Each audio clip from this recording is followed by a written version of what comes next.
only once. Commissioner, Mr. President, I rise again, I'm afraid, to make the same old hoary speech that I've been making here for several years, and that is, it is my opinion that you do not really understand the concept of banking. All the banks are broke. Bank Santander, Deutsche Bank, Royal Bank of Scotland, they're all broke. And why are they broke? It isn't an act of God. It isn't some sort of tsunami. They're broke because we have a system called fractional reserve banking, which means that banks can lend money that they don't actually have. It's a criminal scandal, and it's been going on for too long. To add to that problem, you have moral hazard, a very significant moral hazard from the political sphere. And most of the problem starts in politics and central banks, which are part of the same political system. We have counterfeiting, sometimes called quantitative easing, but counterfeiting by any other name. The artificial printing of money, which if any ordinary person did, they'd go to prison for a very long time. And yet governments and central banks do it all the time. Central banks repress the amount of interest that rates are, so we don't have the real cost of money. And yet we blame the real retail banks for manipulating LIBOR. The sheer effrontery of this is quite astonishing. It's central banks that manipulate interest rates, Commissioner. And plus, underneath all this, we talk loosely, in a rather cavalier fashion, do we not, about deposit guarantees. So when banks go broke through their own incompetence and chicanery, the taxpayer picks up the tab. It's theft from the taxpayer. And until we start sending bankers, and I include central bankers and politicians, to prison for this outrage, it will continue.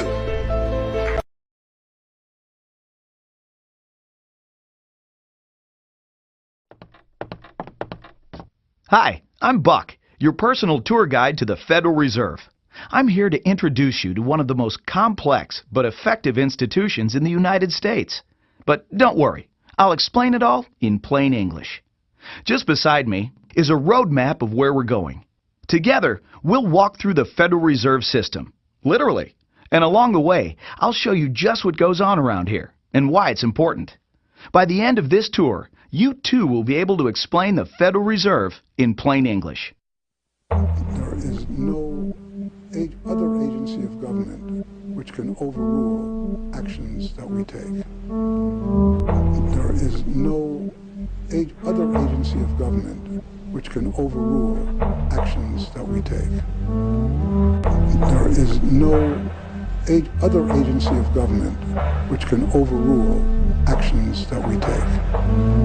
That would effectively be a takeover of monetary policy by the Congress, a repudiation of the independence of the Federal Reserve, which would be highly destructive to the stability of the financial system, the dollar, and our national economic situation. The Federal Reserve does not own any gold at all. We have not owned gold since 1934.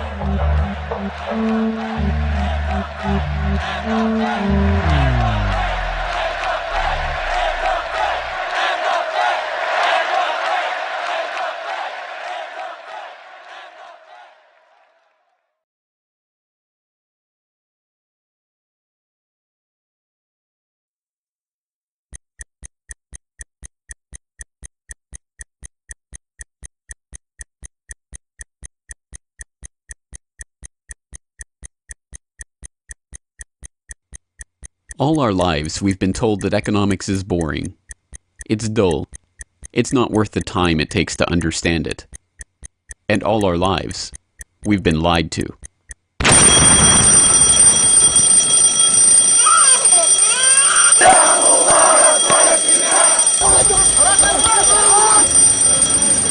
War, poverty, revolution. They all hinge on economics, and economics all rests on one key concept. Money. Money. It is the economic water in which we live our lives. We even call it currency. It flows around us, carries us in its wake, drowns those who are not careful. We use it every day, in nearly every transaction we conduct. We spend our lives working for it, worrying about it, saving it, spending it, pinching it. It defines our social status, it compromises our morals. People are willing to fight, die, and kill for it. But what is it? Where does it come from? How is it created? Who controls it? It is a remarkable fact that, given its central importance in our lives, not one person in 100 could answer such basic questions about money as these. So if you were planning a family, you'd want to know where babies come from. Yeah. And this is a lot about banking. So let me ask you, where does money come from? Where does the money come from? Where does any The money... government prints it. It's printed off. Where does money come from? How is new money created? By labor. People work and produce wealth, and the money is supposed to match that wealth. Where does money come from? Well, I have a pretty different outlook on money. It actually comes from, like, trees, right? But why is this? How could we be so ignorant about a topic of such importance? Where does money come from is a basic, childlike question. So why is our only response the childlike answer meant as a joke? It grows on trees. Such a profound state of ignorance could not come about naturally. From the time we are children, we are curious about the world and eager to learn about the way it works. And what could lead to a better understanding of the way the world works than a knowledge of money, its creation and destruction? Yet discussion of this topic is fastidiously avoided in our school years and ignored in our daily life. Our monetary ignorance is artificial, a smoke screen that has been erected on purpose and perpetrated with the help of complicated systems and insufferable economic jargon. But it doesn't take an economist to understand the importance of money. Deep down, we all know that the wars, the poverty, the violence we see around us hinges on this question of money. It seems like a 1,000-piece jigsaw puzzle just waiting to be solved. And it is. The puzzle pieces, taken together, create an image of the Federal Reserve, America's central bank, and the heart of the country's banking system. Despite its central importance to the economy, relatively few have heard of it, and fewer still know what it is, despite the bank's attempts at self-description. Our economy runs on a complex system of exchange of goods and services, in which money plays a key part. Coin, currencies, savings, and checking accounts, the overall supply of money is managed by the Federal Reserve. Money is the medium through which economic exchanges take place, and money as a standard of value helps us to set prices for goods and services. The job of managing money, monetary policy, is to preserve the purchasing power of the dollar while ensuring that a sufficient amount of money is available to promote economic growth. The Federal Reserve also promotes the safety and soundness of the institutions where we do our banking. It ensures that the mechanisms by which we make payments, whether by cash, check, or electronic means, operate smoothly and efficiently. And in its fiscal role, acts as the banker for the United States government. Now, these duties comprise the major responsibilities of our central bank. But in order to really understand the Federal Reserve, we must first understand its origins and context. We must deconstruct the puzzle. The first piece of that puzzle lies here, in the White House. This is where the Federal Reserve Act, then known as the Currency Bill, was signed into law after passing the House and Senate in late December 1913. The New York Times of Christmas Eve 1913 described the festive scene. The Christmas spirit pervaded the gathering. While the ceremony was a little less impressive than that of the signing of the Tariff Act on October 3rd last in the same room, the spectators were much more enthusiastic and seized every occasion to applaud. There in the White House that fateful December evening, President Wilson signed away the last veneer of control over the American money supply to a cartel, a well-organized gang of crooks so successful, so cunning, so well hidden that even now, a century later, few know of its existence, let alone the details of its operations. But those details have been openly admitted for decades. Of course, just as we have been taught to find economics boring, we have been taught that this story is boring. This is the way the Federal Reserve itself tells it. The United States was facing severe financial problems. At the turn of the century, most banks were issuing their own currency, called banknotes.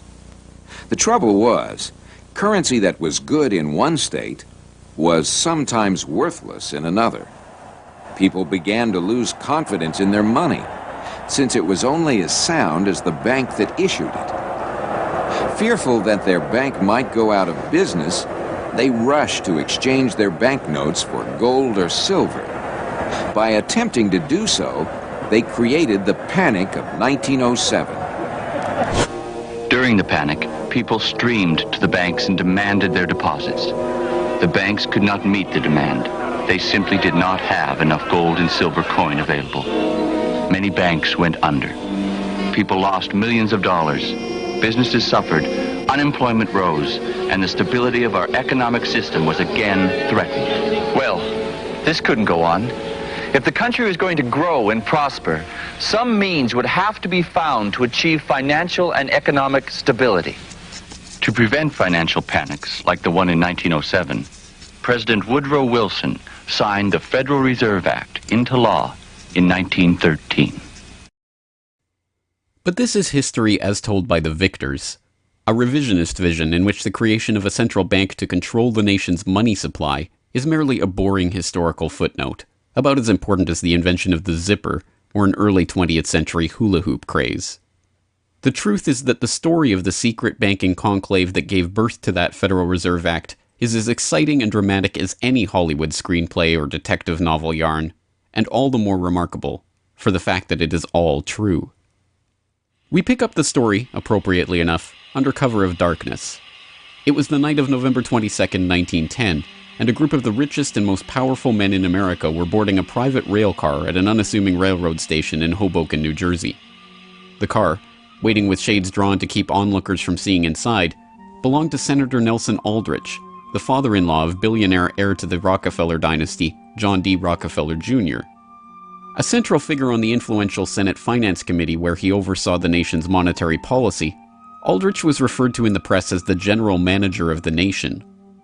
Joining him that evening was his private secretary Shelton, and a who's who of the nation's banking and financial elite. A. Pyatt Andrew, the Assistant Treasury Secretary, Frank Vanderlip, President of the National City Bank of New York, Henry P. Davison, a senior partner of J.P. Morgan Company, Benjamin Strong Jr., an associate of J.P. Morgan and president of Bankers Trust Co., and Paul Warburg, heir of the Warburg banking family and son-in-law of Solomon Loeb of the famed New York investment firm Kuhn, Loeb & Company. The men had been told to arrive one by one after sunset to attract as little attention as possible. Indeed, secrecy was so important to their mission that the group did not use anything but their first names throughout the journey, so as to keep their true identity secret even from their own servants and waitstaff. The movements of any one of them would have been reason enough to attract the attention of New York's voracious press, especially in an era where banking and monetary reform was seen as a key issue for the future of the nation. A meeting of all of them, now that would surely have been the story of the century. And it was. Their destination? The secluded Jekyll Island off the coast of Georgia, home to the prestigious Jekyll Island Club whose members included the Morgans, Rockefellers, Warburgs, and Rothschilds. Their purpose? Davison told intrepid local reporters who had caught wind of the meeting that they were going duck hunting. But in reality, they were going to draft a reform of the nation's banking industry in complete secrecy. G. Edward Griffin, the author of the best-selling The Creature from Jekyll Island and a longtime Federal Reserve researcher, explains. What happened is that the banks decided that since there was going to be legislation anyway to control their industry, that they wouldn't just sit back and wait and see what happened and cross their fingers that it would be okay. They decided that to do what so many cartels do today, they decided to take the lead, and they would be the ones calling for regulations and reform. They like the word reform, and American people are suckers for the word reform. You just put that into any corrupt piece of legislation, call it reform, and people say, oh, I'm all for reform, and so they vote for it or accept it. So that's what they were doing. They decided we will reform our own industry. In other words, we will create a cartel, and we will give the cartel the power of government. We'll take our cartel agreement so that we can self-regulate to our advantage, and we'll call it the Federal Reserve Act. And then we'll take this cartel agreement to Washington and convince those idiots there to pass it into law. And that basically was the strategy. It was a brilliant strategy. Of course, we see it happening all the time, and certainly in our own day today, we see the same thing happening in other cartelized industry. Right now, we're watching it unfold in the field of healthcare, but at that time, it was banking, all right? And so the banking cartel wrote their own rules and regulations, called it the Federal Reserve Act, got it passed into law, and it was very much to their liking because they wrote it. And in essence, what they had created is a set of rules which made it possible for themselves to regulate their industry, but they went even beyond that. In fact, it's clear to me when I was reading their letters and their conversations at the time and the debates that they never dreamed that Congress would go along and also give them the right to issue the nation's money supply. I mean, not only were they now going to regulate their own industry, which is what they started out as wanting to do, but they got this incredible gift that they didn't dream would be given to them, although they were negotiating for it. And that was Congress gave them the authority to issue the nation's money. And Congress gave away the sovereign right to issue the nation's money to the private banks. And so all of this was in the Federal Reserve Act, and the American people were joyous because they were told and they were convinced that this was finally a means of controlling this big creature from Jekyll Island. Amazingly enough, they were successful, not just in conspiring to write the legislation that would eventually become the Federal Reserve Act, but in keeping that conspiracy a secret from the public for decades. It was first reported on in 1916 by Bertie Charles Forbes, the financial writer who would later go on to found Forbes magazine. But it was never fully admitted until a quarter century later, when Frank Vanderlip wrote a casual admission of the meeting in the February 9, 1935 edition of the Saturday Evening Post. I was as secretive, indeed as furtive, as any conspirator.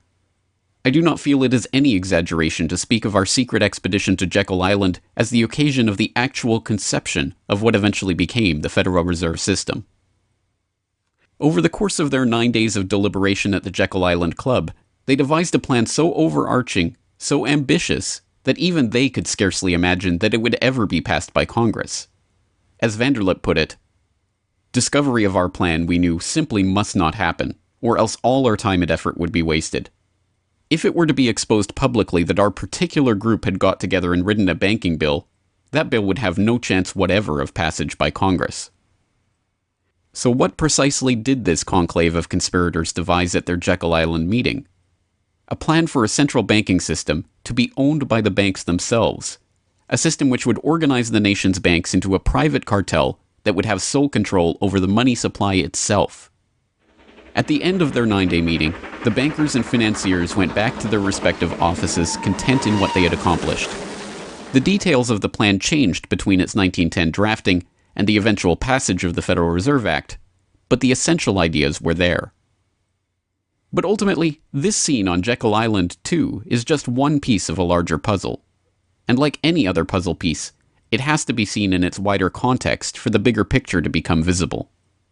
To understand the other pieces of the puzzle and their importance in the creation of the Federal Reserve, we have to travel backward in time.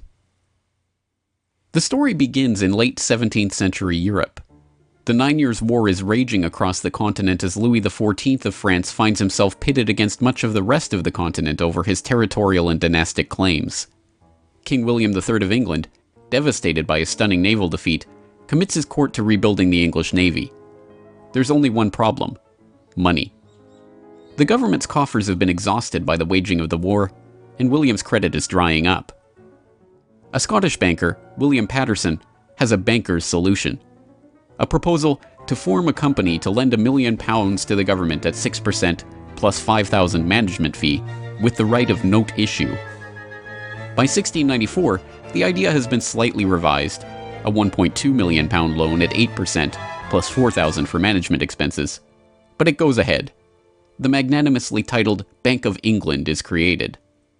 The name is a carefully constructed lie, designed to make the bank appear to be a government entity. But it is not. It is a private bank owned by private shareholders for their private profit, with a charter from the king that allows them to print the public's money out of thin air and lend it to the crown.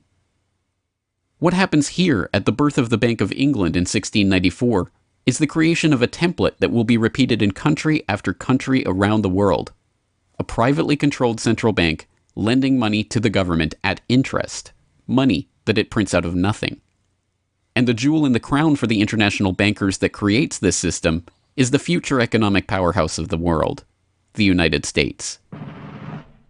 In many important respects, the history of the United States is the history of the struggle of the American people against the banksters that wish to control their money. By the 1780s, with colonies still fighting for independence from the crown, the bankers will get their wish. In 1781, the United States is in financial turmoil. The Continental, the paper currency issued by the Continental Congress to pay for the war, has collapsed from overissue and British counterfeiting.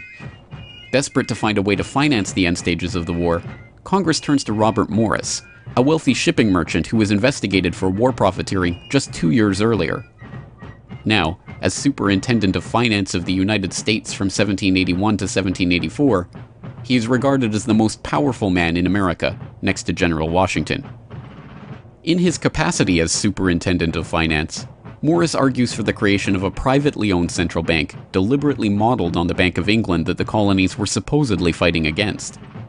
Congress, backed into a corner by war obligations and forced to do business with the bankers just like King William in the 1690s, acquiesces and charters the Bank of North America as the nation's first central bank.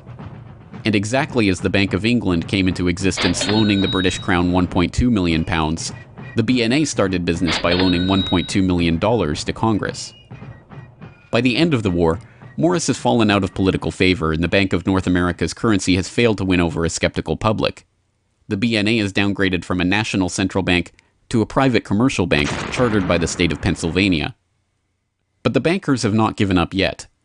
Before the ink is even dry on the Constitution, a group led by Alexander Hamilton is already working on the next privately owned central bank for the newly formed United States of America. So brazen is Hamilton in the forwarding of this agenda that he makes no attempt to hide his aims or those of the banking interests he serves. A national debt, if it is not excessive, will be to us a national blessing, he wrote in a letter to James Duane in 1781. It will be a powerful cement of our union. It will also create a necessity for keeping up taxation to a degree which, without being oppressive, will be a spur to industry. Opposition to Hamilton and his debt-based system for establishing the finances of the U.S. is fierce. Led by Jefferson and Madison, the bankers and their system of debt enslavement is called out for the force of destruction that it is, with Thomas Jefferson writing, "The spirit of war and indictment, since the modern theory of the perpetuation of debt, has drenched the earth with blood and crushed its inhabitants under burdens ever accumulating." Still, Hamilton proves victorious. The first Bank of the United States is chartered in 1791 and follows the pattern of the Bank of England and the Bank of North America almost exactly. A privately owned central bank with the authority to loan money that it creates out of nothing to the government. In fact, it is the very same people behind the new bank as were behind the old Bank of North America. It was Alexander Hamilton, Robert Morris's former aide, who first proposed Morris for the position of financial superintendent, and the director of the old Bank of North America, Thomas Willing, is brought in to serve as the first director of the first Bank of the United States.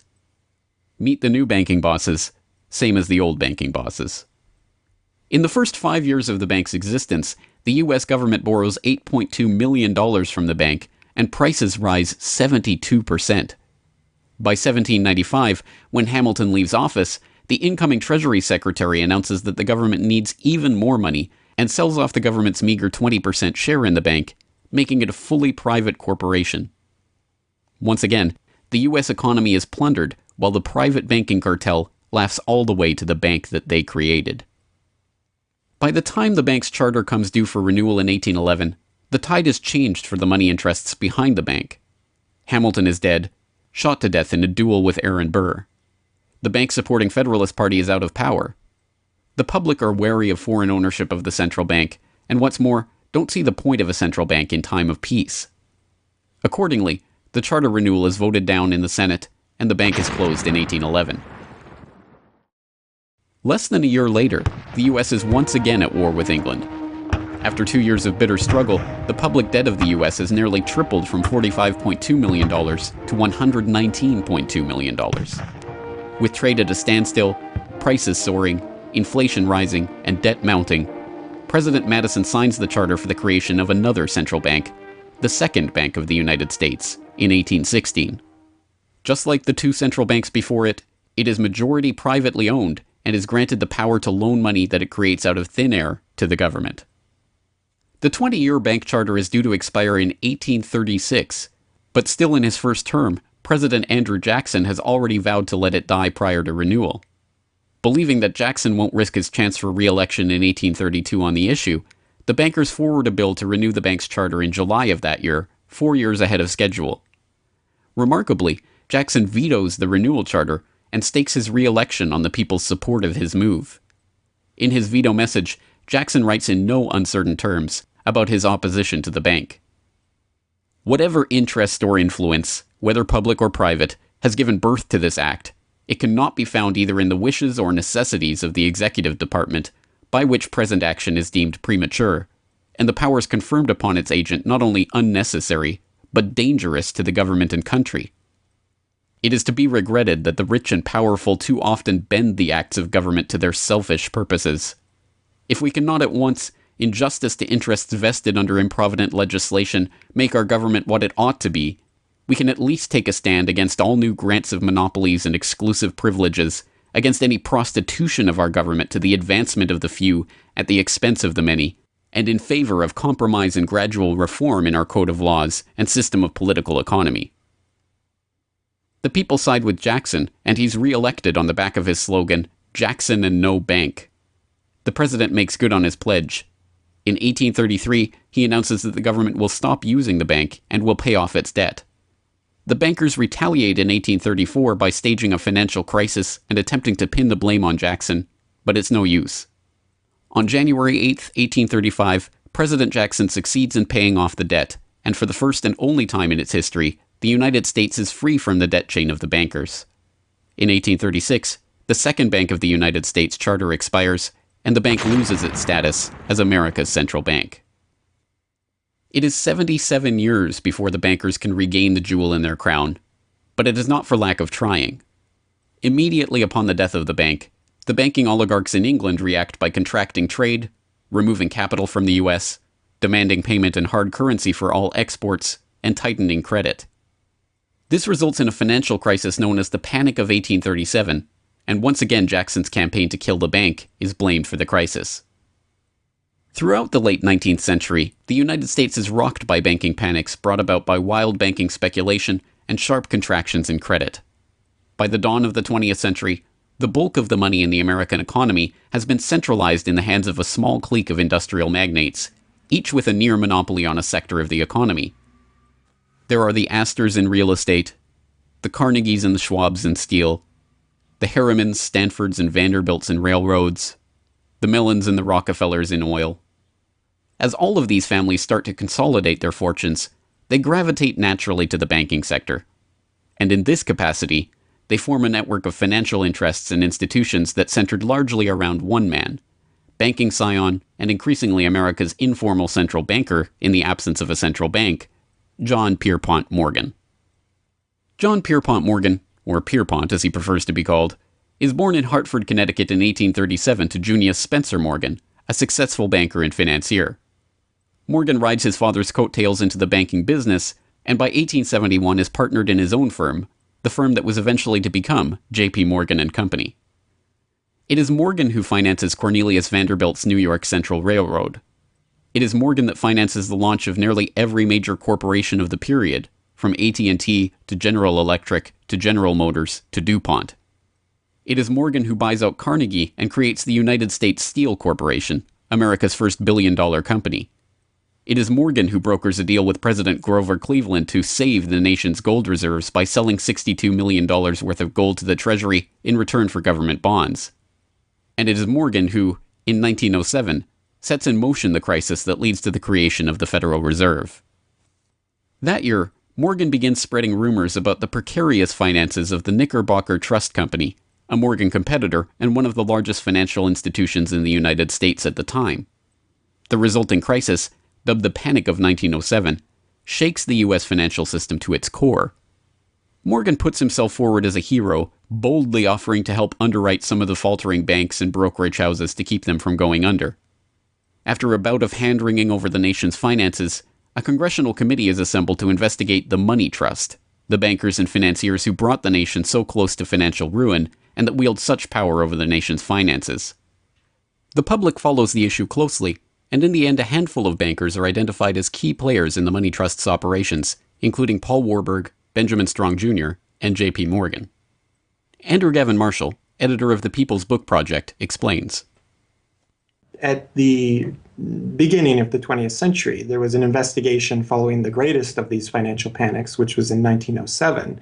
And this investigation was on what was called the money trust, which found that three banking interests, J.P. Morgan, National City Bank, and the Citibank of New York, I believe it was, basically controlled the entire financial system. So three banks. And the public hatred towards these institutions was unprecedented.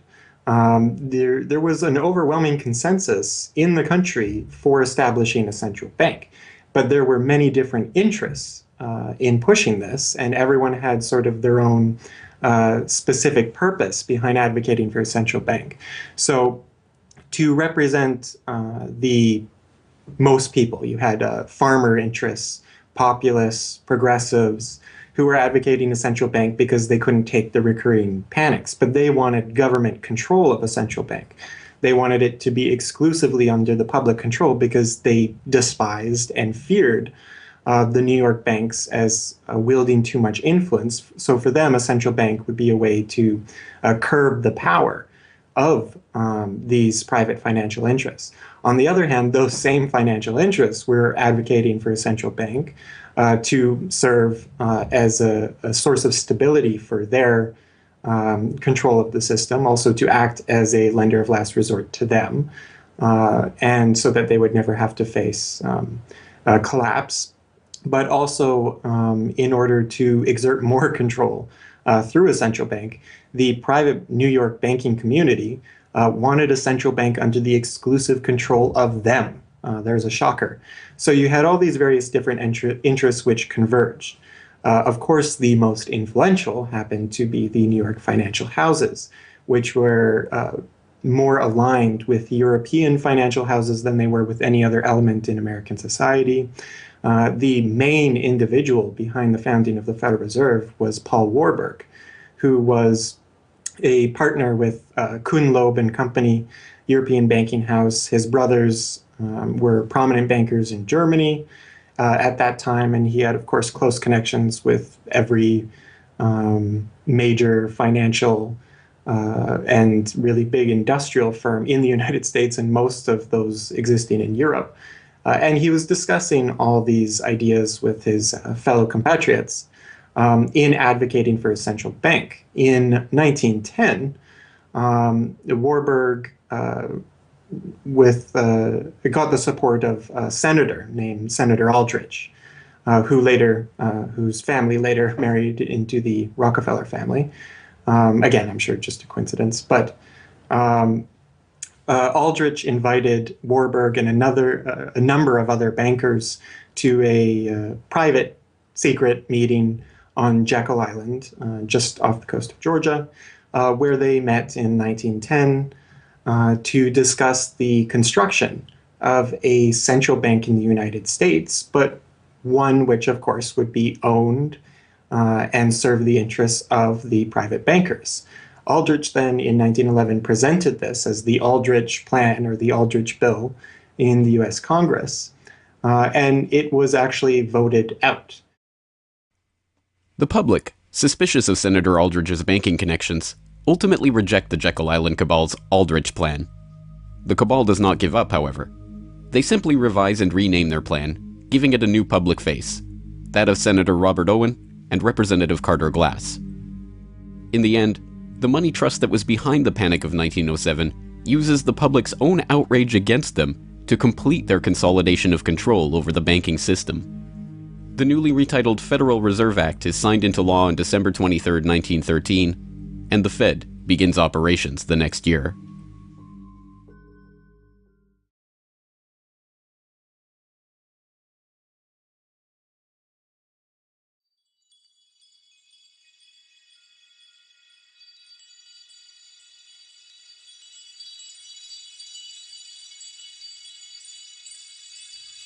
So how does the Federal Reserve System work? What does it do? Who owns and controls it? These are the basic questions that would get to the heart of the fundamental question, what is money? And that is why the answer to these questions have been shrouded in impenetrable economic jargon. Even the Federal Reserve's own educational propaganda, which has an unusual tendency towards cutesy animation and talking down to its audience, has a difficult time summarizing the Fed's mission and responsibilities. According to the Fed, to achieve these goals, the Fed, then and now, combines centralized national authority through the Board of Governors, remember that on the map, with a healthy dose of regional independence through the reserve banks. A third entity, the Federal Open Market Committee, brings together the expertise of the first two in setting the nation's monetary policy.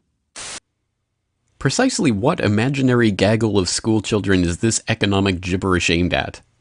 The simple truth, hidden behind the sleight of hand of economic jargon and magisterial titles, is that a banking cartel has monopolized the most important item in our entire economy: money itself. We are taught to think of money as the pieces of paper printed in government printing presses or coins minted by government mints. While this is partially true, in this day and age, the actual notes and coins circulating in the economy represent only a tiny fraction of the money in existence.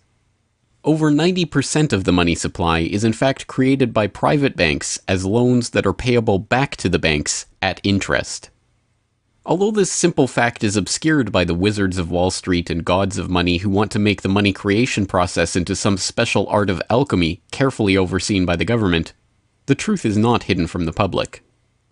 In December 1977, the Federal Reserve Bank of New York published another of its dumbed-down cartoon-ridden information pamphlets for the general public, attempting to explain the functions of the Federal Reserve System. There in black and white, they carefully explain the money creation process. Commercial banks create checkbook money whenever they grant a loan, simply by adding new deposit dollars to accounts on their books in exchange for a borrower's IOU. Banks create money by monetizing the private debts of businesses and individuals. That is, they create amounts of money against the value of those IOUs. There it is, in plain English. The vast majority of money in the economy, the checkbook money in our accounts at the bank and that we use in our electronic transfers and digital payments, is created not by a government printing press, but by the bank itself. It is created out of thin air as debt, owed back to the bank that created it at interest. This means that bank loans are not money taken from other bank depositors, but new money simply conjured into existence and placed into your account. And the bank is able to create much more money than it has cash to back up those deposits. The Fed claims to be the entity overseeing and backing up the banking industry. It was established, according to its own propaganda, to stabilize the system and prevent bank runs like the Panic of 1907 from happening again. Throughout much of the 1800s, almost any organization that wanted could print its own money. As a result, many states, banks, and even one New York druggist did just that. In fact, at one time, there were over 30,000 different varieties of currency in circulation. Imagine the confusion. Not only were there multitudes of currencies, some were redeemable in gold and silver, others were backed by bonds issued by regional governments. It was not unusual for people to lose faith both in the value of their currency and in the entire financial system. With many people trying to withdraw their deposits at once, sometimes the banks didn't have enough money on hand to pay their depositors. Then, when the funds ran out, the banks suspended payment temporarily, and some even closed. People lost their entire savings, and sometimes regional economies suffered. Obviously, something had to be done, and in 1913, something was. In that year, President Woodrow Wilson signed into effect the Federal Reserve Act. This act created the Federal Reserve System to provide a safer and more stable monetary and banking system. If that was indeed its aim, it signally failed to do so in running up one of the greatest bubbles in American history to that point in the 1920s, just a decade after its creation. The popping of that bubble, of course, led directly into the Great Depression and one of the greatest periods of mass poverty in American history. Economists have long argued that the Fed itself was the cause of the Depression by its complete mismanagement of the money supply. As former Federal Reserve Chairman Ben Bernanke admitted in a speech commemorating Fed critic Milton Friedman's 90th birthday, regarding the Great Depression, "You're right, we did it. We're very sorry. But thanks to you, we won't do it again." Price stability is another cited tenet of the Federal Reserve's mandate. But here, too, the Fed has completely failed to live up to its own standards. Aside from the banking system, the Federal Reserve has another responsibility that's probably even more important. It's in charge of something called monetary policy. Basically, it means trying to keep prices stable to avoid inflation. Say you buy a CD today for $14. But what if next year the price of the CD jumped to $20 or $50? Not because of a change in supply or demand, but because all prices were going up. That's inflation. There are a lot of different causes of inflation, but one of the most important is too much money. The Fed can adjust the money supply by injecting money into the system electronically or by withdrawing money from the economy. Think of it. The Federal Reserve has the ability to create money and make it disappear. What's most important is what happens as a result. Anytime the supply of money is altered, the effects are felt throughout the economy.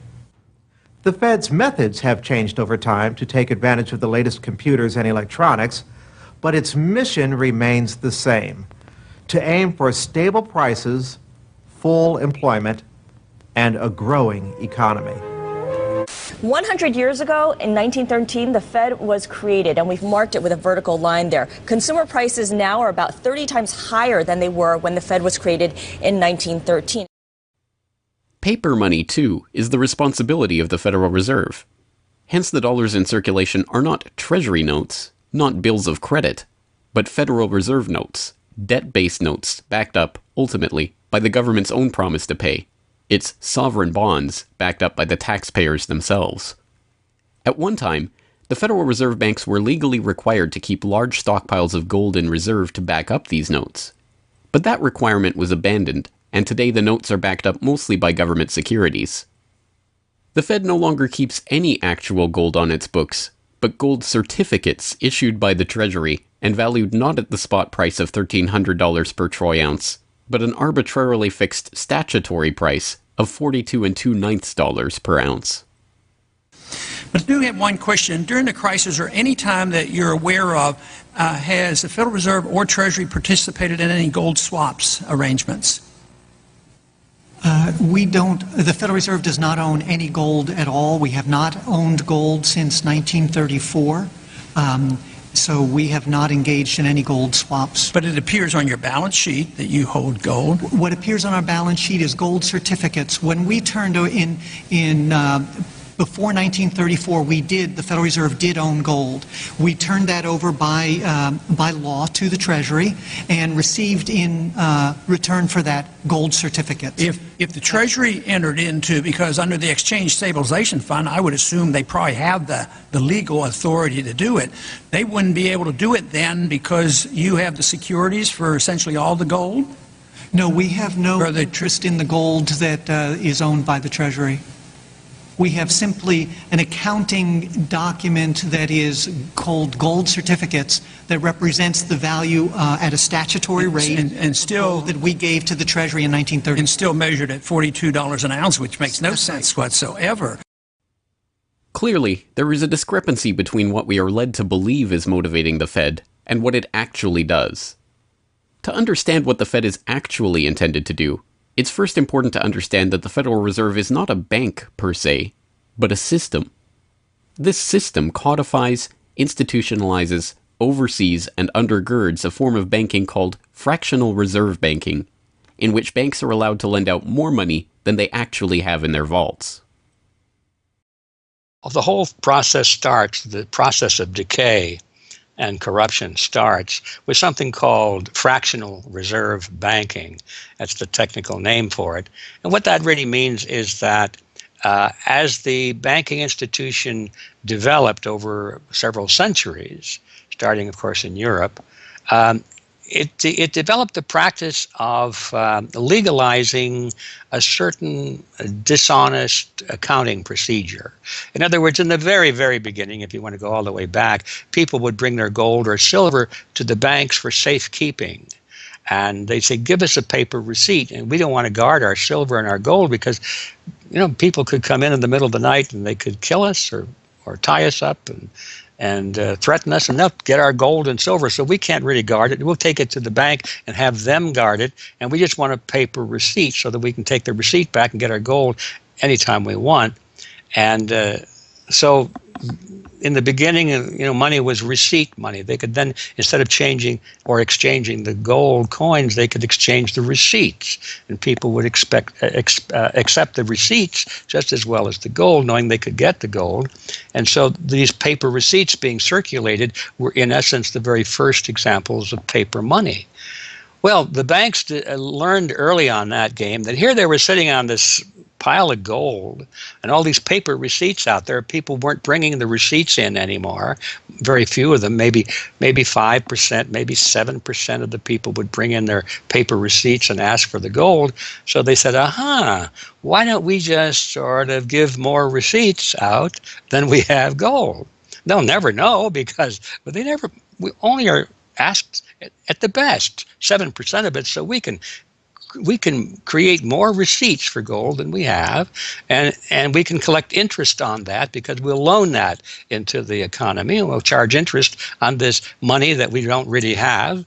And it's a pretty good gimmick, don't you think? And well, yeah, of course. And so that's how fractional reserve banking started. And now it's institutionalized, and they teach it in school.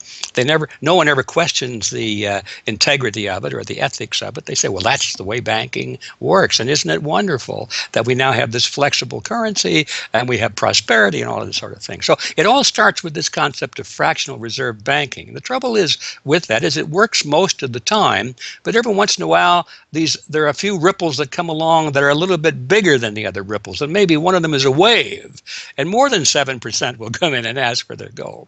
Maybe 20% will come in, or 30%. And well, now the banks are embarrassed because the fraud is exposed. They say, well, we don't have your gold. What do you mean you don't have my gold? I gave it to you and put it on deposit, and you said you'd safeguard it. Well, we don't have it. We loaned it out. So then the word gets out, and everybody and their uncle comes and lines up for their gold. And of course, they don't have it, and the banks are closed. They have bank holidays, and the banks are embarrassed. They go out of business. People lose their savings, and you have these terrible banking crashes that were ricocheting all around the world prior to this time.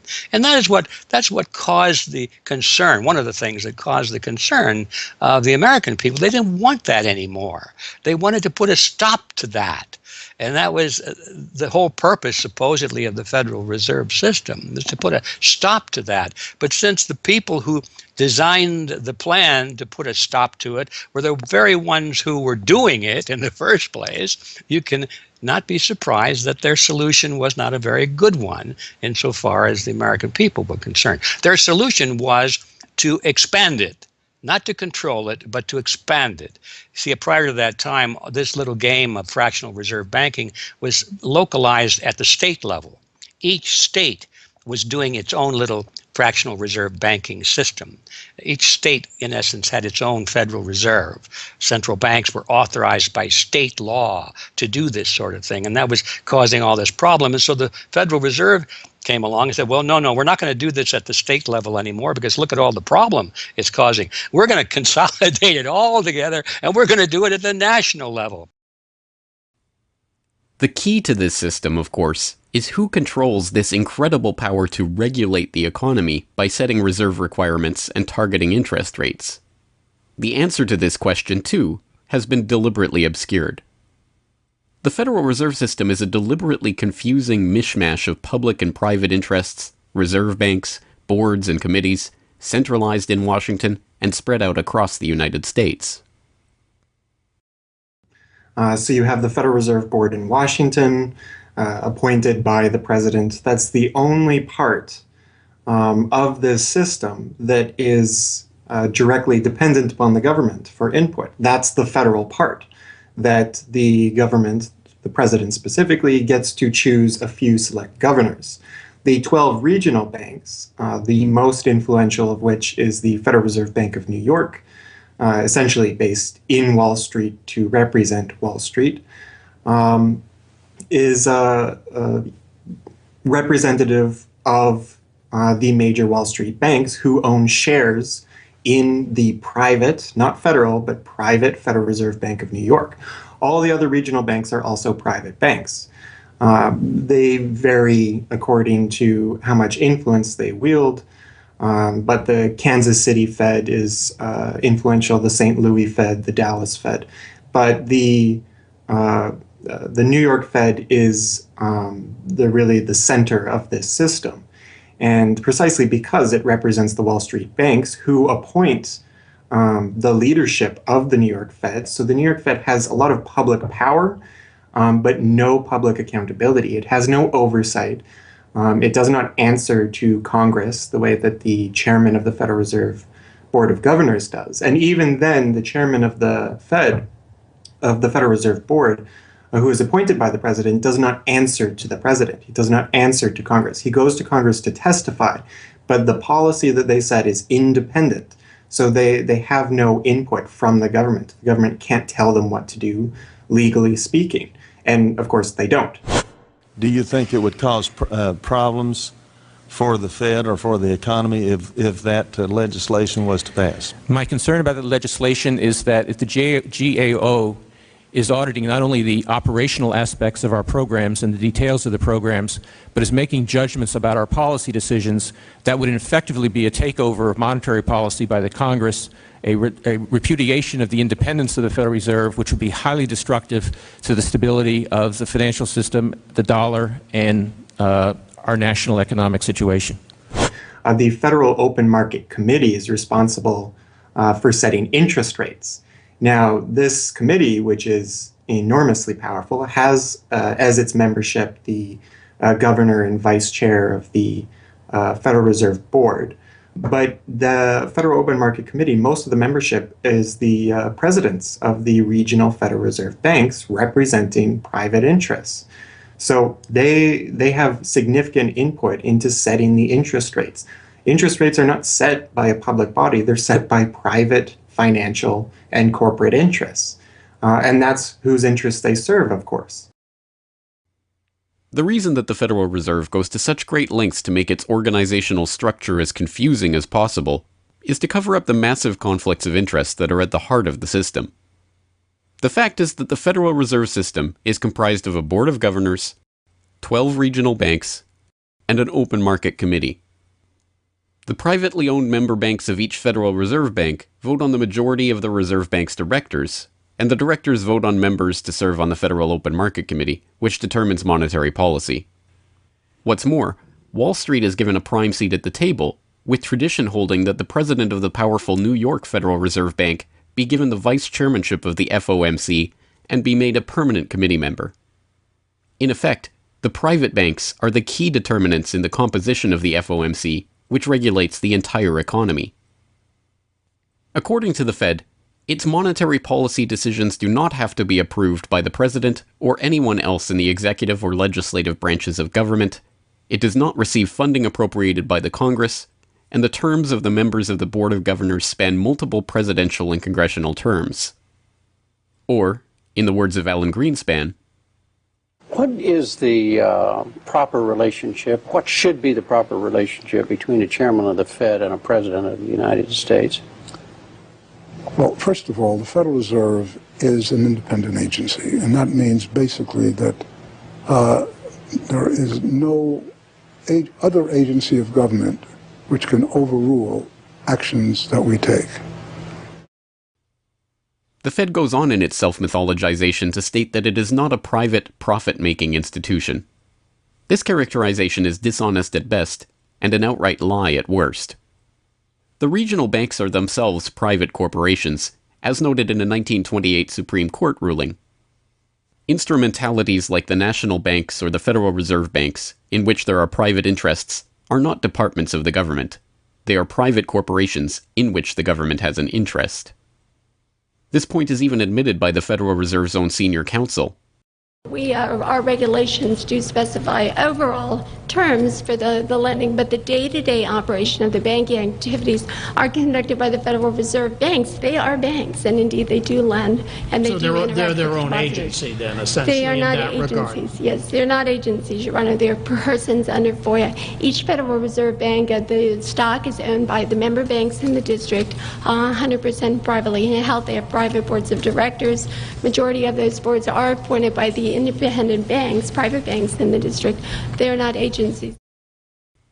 These private corporations issue shares that are held by the member banks that make up the system, making the banks the ultimate owners of the Federal Reserve banks. Although the Fed's profits are returned to the Treasury each year, the member banks' shares of the Fed do earn them a 6% dividend. According to the Fed, the fixed nature of these returns means that they are not being held for profit. Despite the dishonest nature of this description, however, it is important to understand that the bankers who own the Federal Reserve indeed do not make their money from the Fed directly. Instead, the benefits are much less obvious and much more insidious. The simplest way that this can be understood is that, as a century of history and the specific example of the last financial crisis shows, the Fed was used as a vehicle to bail out the very bankers who own the Fed banks in the most obvious example of fascistic collusion imaginable. A handful of financial institutions have enriched themselves as a result of institutional speculation on a large scale, as well as manipulation of the market. And secondly, what they have done is that they have then gone to their governments and said, well, we are now in a very difficult situation and you need to lend us, you need to give us money so that we can retain the stability of the financial system. And who actually lends the money or brokers the public debt? The same financial institutions which are the recipients of the bailout. Okay, and so what you have is a circular process. It's a diabolical process. You're lending money. You're not lending money. You're handing money to the large financial institutions, and then this is leading up to a mounting public debt in the trillions. Okay, and then you say to the financial institutions, we need to establish a new set of treasury bills and government bonds, etc., which of course are sold to the public, but they are always brokered through the financial institutions, which establish their viability and so on and so forth. And the financial institutions will probably buy part of this public debt. So that in effect what the government is doing is financing its own indebtedness through the bailouts. It hands money to the banks, but to hand the money to the banks, it becomes indebted to those same financial institutions, and then it says, well, we now have to emit large amounts of public debt. Please, can you help us? And then the banks will say, well, your books are not quite in order. And then the government will say, well, obviously they're not in order because we've just handed you $1.4 trillion of bailout money, and we're now in a very difficult situation, so we need to borrow money from the people who are, in fact, the recipients of the bailout. So this is really what we're dealing with. We're dealing with a circular process. The 2008 crisis and subsequent bailouts are merely the latest and most brazen examples of the fundamental conflicts of interest at the heart of America's privately owned central banking system. Beginning with the collapse of Lehman Brothers in September of that year, the Federal Reserve embarked on an unprecedented program of bailouts and special zero-interest lending facilities for the very banks that had caused the subprime meltdown in the first place. By the cartelization of the Federal Reserve structure, and thus not by accident, it was the very bank presidents who had overseen their banks' lending practices that ended up in the director positions of the Federal Reserve banks that voted on where to direct the trillions of dollars in bailout money. and unsurprisingly, they directed it toward their own banks. A stunning 2011 Government Accountability Office report examined $16 trillion of bailout facilities extended by the Fed in the wake of the crisis and exposed numerous examples of blatant conflicts of interest. Jeffrey Immelt, chief executive of General Electric, served as a director on the board of the Federal Reserve Bank of New York. At the same time, the Fed provided $16 billion in financing to General Electric.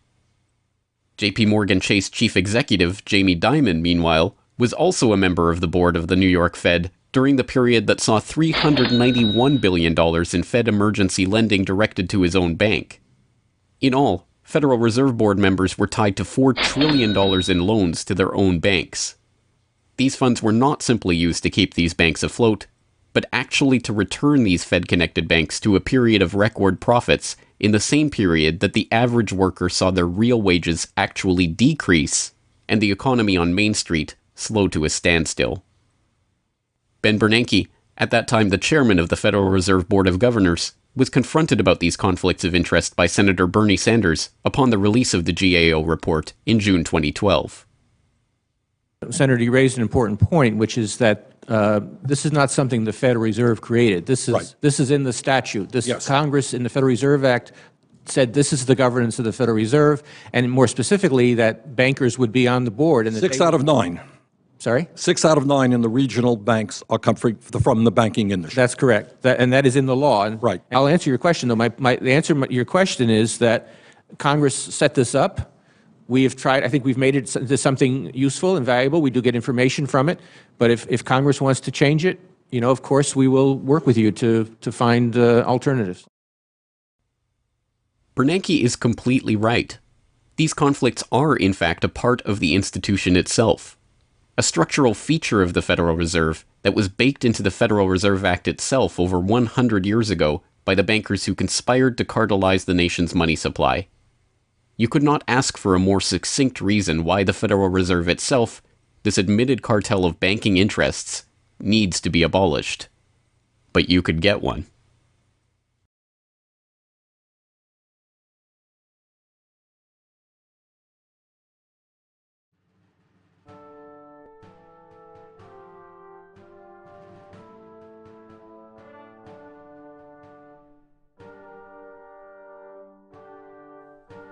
We now know that for centuries, the people of the United States have been at war with the international banking oligarchs.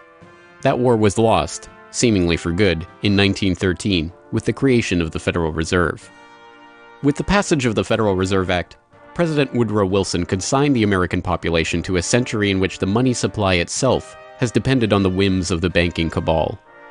A century of booms and busts, bubbles and depressions, has led to a wholesale redistribution of wealth toward those at the very top of the system. At the bottom, the masses toil in relative poverty, single-income households becoming double-income households out of necessity, their quality of life being slowly eroded as the Federal Reserve notes that pass for dollars are themselves devalued. Worse yet, the fraud itself perpetuates Alexander Hamilton's persistent myth that a national debt is necessary at all. The U.S. is now locked into a system whereby the government issues bonds to generate the funds for their operations, bonds that are backed up by the taxation of the public's own labor. The perpetrators of this fraud, meanwhile, remain in the shadows, largely ignored by a general public that could instantly recognize the latest Hollywood heartthrob or pop idol, but have no clue what the head of Goldman Sachs or the New York Fed does, let alone who they are. This cabal bear allegiance to no nationality, no philosophy or creed, no code of ethics. They are not even motivated by greed, but power. The power that the control of the money supply inevitably brings with it. After a person has all the money in the world that you could possibly use to buy anything you want, what's left to capture your imagination? And the answer, of course, is power. Power over people.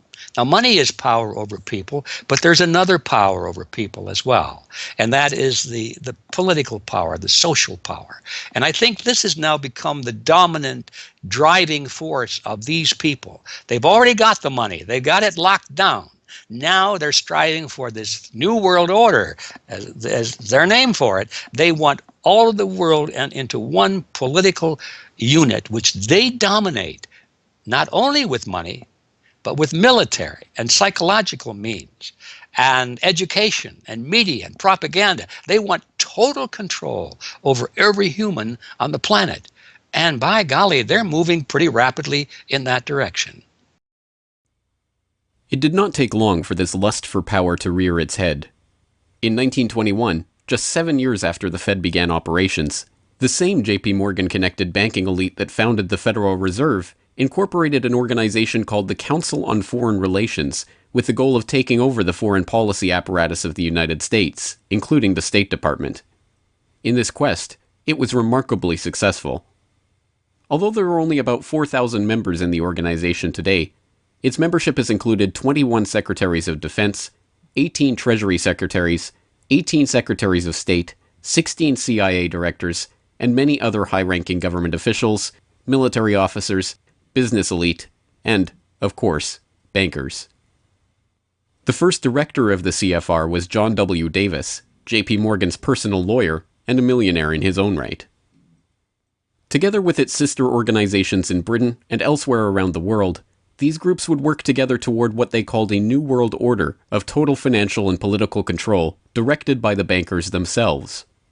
As Carroll Quigley, noted Georgetown historian and mentor of Bill Clinton, wrote in his 1966 work, Tragedy and Hope, A History of the World in Our Time, the powers of financial capitalism had a far-reaching aim, nothing less than to create a world system of financial control in private hands, able to dominate the political system of each country and the economy of the world as a whole. This system was to be controlled in a feudalist fashion by the central banks of the world acting in concert, by secret agreements arrived at in frequent private meetings and conferences. The apex of the system was to be the Bank for International Settlements in Basel, Switzerland, a private bank owned and controlled by the world's central banks, which were themselves private corporations. This is why the bankers and their partners in government and business conspired to bring about the 2008 crisis. Not for the pursuit of money, but power. In the same way the bankers used the panic of 1907 to consolidate their control over the money supply, they hope to use the 2008 crisis and subsequent panics, which they themselves have created, to consolidate their political control. The International Summit for the Global Financial Crisis has been expanded from G7 to G20 because the leading 7 developed countries cannot solve the crisis alone.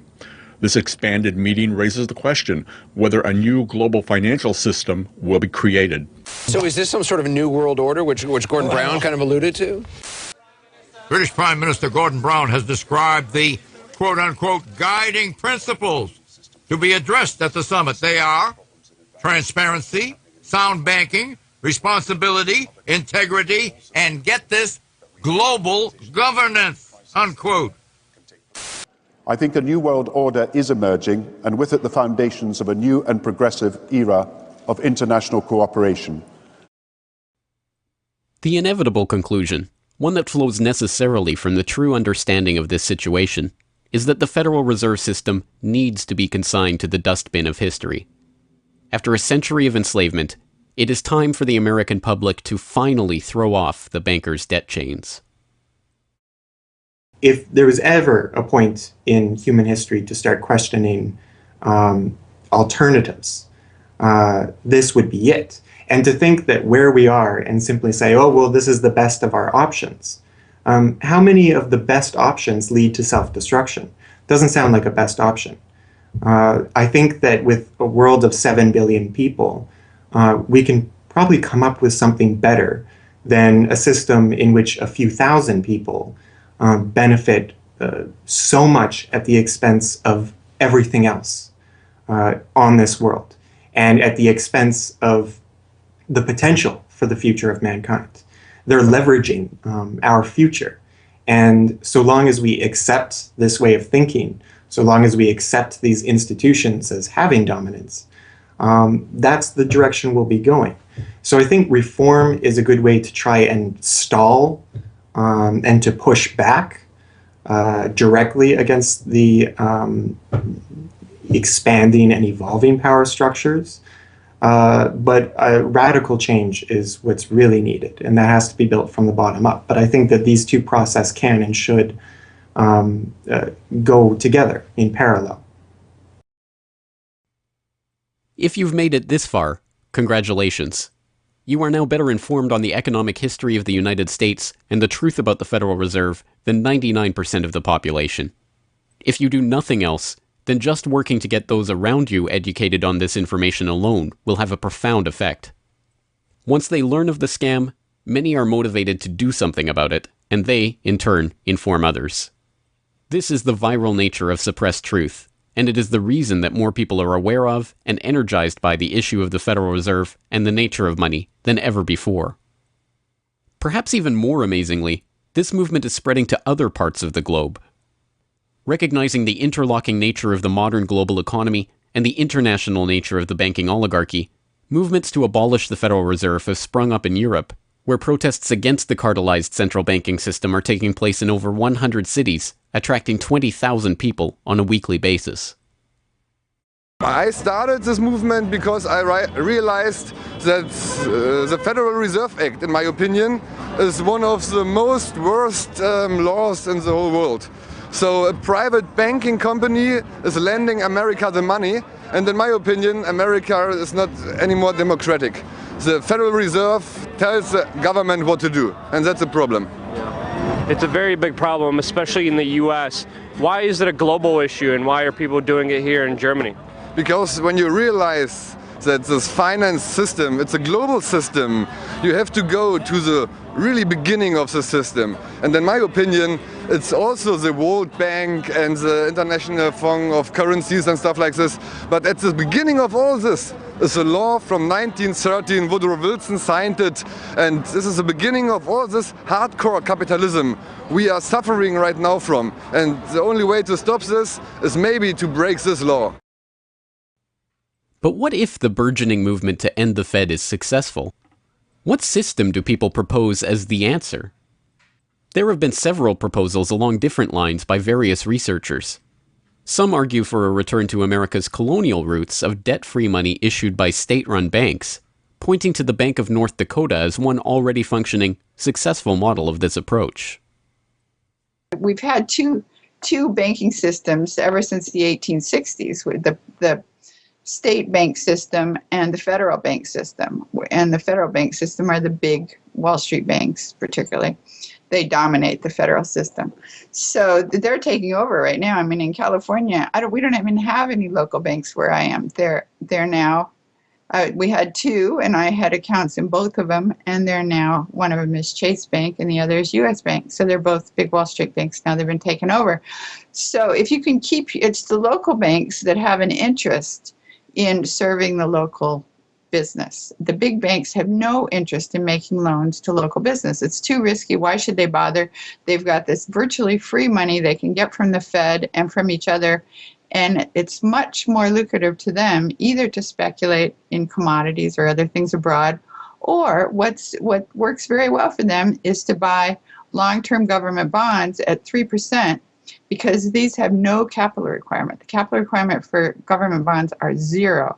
So they can buy all of those that they want. Whereas if they buy, let's say, mortgages, or if they make loans for mortgages, or they make loans to businesses, then they have to worry about their capital requirement. And as soon as they've used up all their capital, in other words, $8 of capital will get you $100 of loans, then they can't make any more loans. They have to wait for 30 years till those loans get paid off. So what they do, if they do buy mortgages, is sell them off to investors. And so that was the whole mortgage-backed securities scam that we've seen. I mean, they had no motivation to make sure that these borrowers were actually sound borrowers. They just wanted to make a sale, so they sold the stuff to the unwary investors who might be somebody in Iceland or Sweden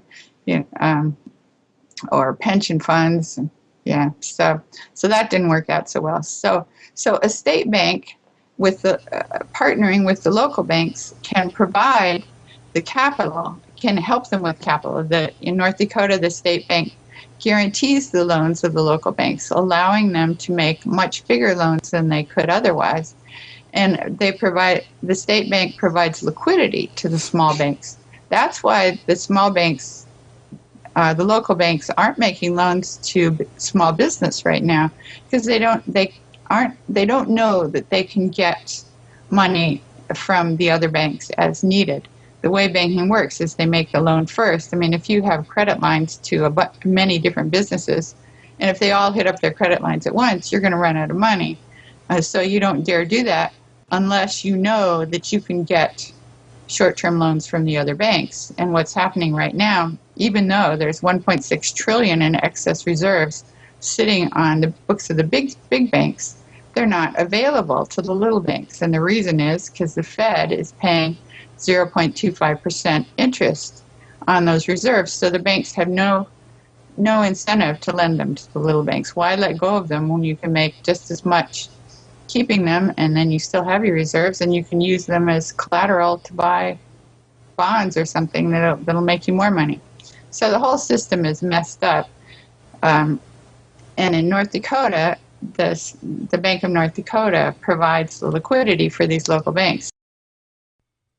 Others advocate a decentralized system of alternative and competing currencies that greatly reduce or even eliminate altogether the need for a central bank. Well, 22 years ago in Ithaca, New York, I noticed that a lot of people, friends particularly, had skills and time that were not being employed or respected by the prevailing economy. And while we had much desire to create things and trade them with each other, and many services we could provide to each other, we didn't have the money. So, since I have a background in graphic design, journalism, and arrogance, I went to my computer and designed paper money for Ithaca, New York. Designed pretty colorful money, with pictures of children, waterfalls, and trolley cars, and denominated in hours of labor.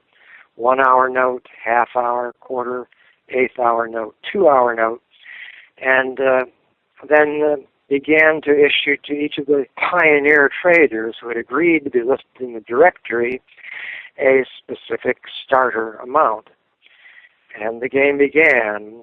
An hour has been worth an hour of basic labor, or 10 US dollars, which at that time, 20 years ago, was double the minimum wage. People who usually expect more than $10 per hour of their service can charge multiple hours per hour, but the denomination puts between us as residents of our community that reminder that we are fellow citizens, not merely winners or losers scrambling for dollars. And it introduces us to each other on the basis of these skills and services that we have, that we are more proud to provide for each other than often is the case with a conventional job, just the stuff we have to do to get the money to pay the bills. So through that trading process, that more intimate scale process within the community, we're more easily able to become friends and lovers and political allies. It's an inspiring story, and tell people about how much money has circulated through this community. I mean, it's important for people to understand just how successful this has been. Because we're not a computer system, we don't have a specific volume of trading recorded, but by the grapevine, by phone surveys, and over the years watching the money move, we were able to guess very reliably at several $1 million equivalent of this money has transacted over those years, making loans without charging interest up to $30,000 value, which is the fundamental monetary revolution in our system. Then as well, making grants of the money to over 100 community organizations. Some argue for currencies whose mathematical nature prevent them from being merely conjured into existence whenever a federal government wants to wage another war of aggression or forge another link in the seemingly endless train of governmental tyranny and abuse. What people have to understand about Bitcoin is that it's a completely decentralized network. There's no central server, there's no controlling company, there's no office. It's just free software that anyone can download and start running on their computer anywhere in the world. And that the bitcoins themselves can be transferred to or from anyone anywhere in the world. And it's impossible for any bank or government or entity to block you from sending or receiving those bitcoins. There's a limited supply of those bitcoins. There will never, ever, ever be more than 21 million bitcoins. And so because, like everything, the price is set based on supply and demand, because the supply of bitcoins is limited and the demand is increasing as more and more people start to use them and more websites start to accept them, the price of bitcoins in terms of dollars is going to have to increase even a lot more than the $500 per bitcoin that it is today. Are there any drawbacks at all to the idea of using a cryptocurrency? If you're part of the current power elite that can just print money at will to spend on whatever you feel like, then yeah, the world switching over to Bitcoin is probably not going to benefit you. But if you're one of the normal people that aren't working for the Federal Reserve or any central bank that's printing money to pay to your friends and that sort of thing, then a Bitcoin world is a wonderful thing for you. Sound money, cryptocurrencies, state banks, LETS programs, self-issued credit. These and many other solutions have all been proposed, and many of them are in use in different localities today. Information on all of these ideas and how they are being applied in various parts of the world are widely available online. The point is that the question of what money is and how it should be created is perhaps the single greatest question facing humanity as a whole, and yet it is one that has been almost completely eliminated from the national conversation. Until recently.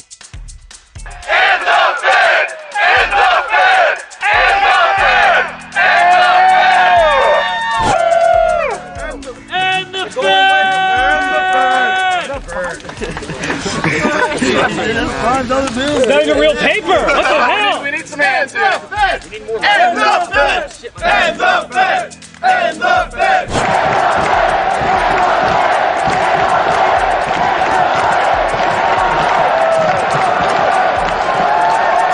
I haven't even gotten to that part yet. We can do it again when I get to that part.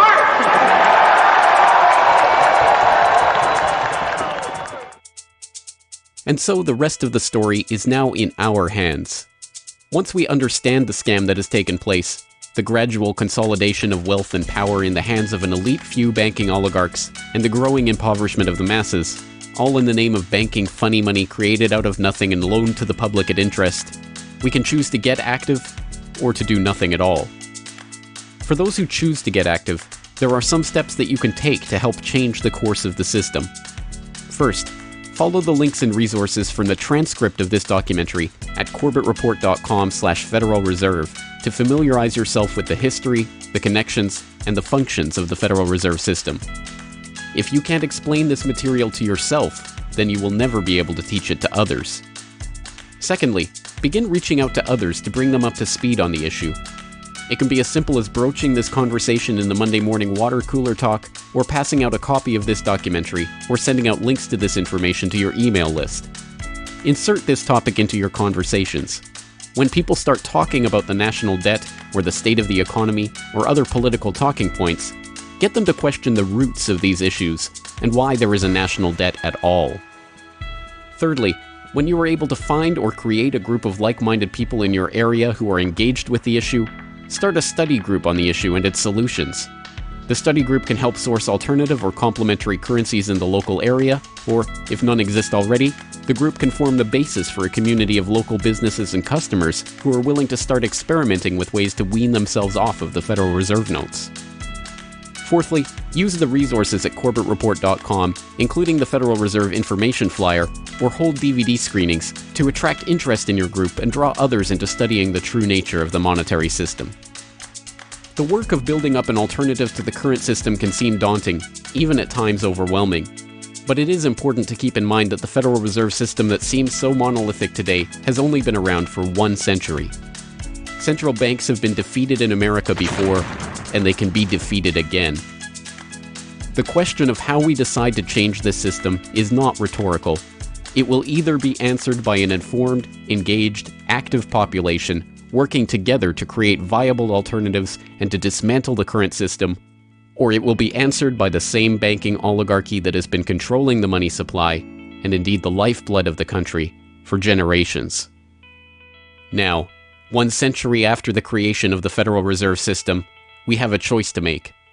Whether the next century, like the one before it, will be a century of enslavement, or, transformed by the actions and choices that we make in the light of this knowledge, a century of empowerment.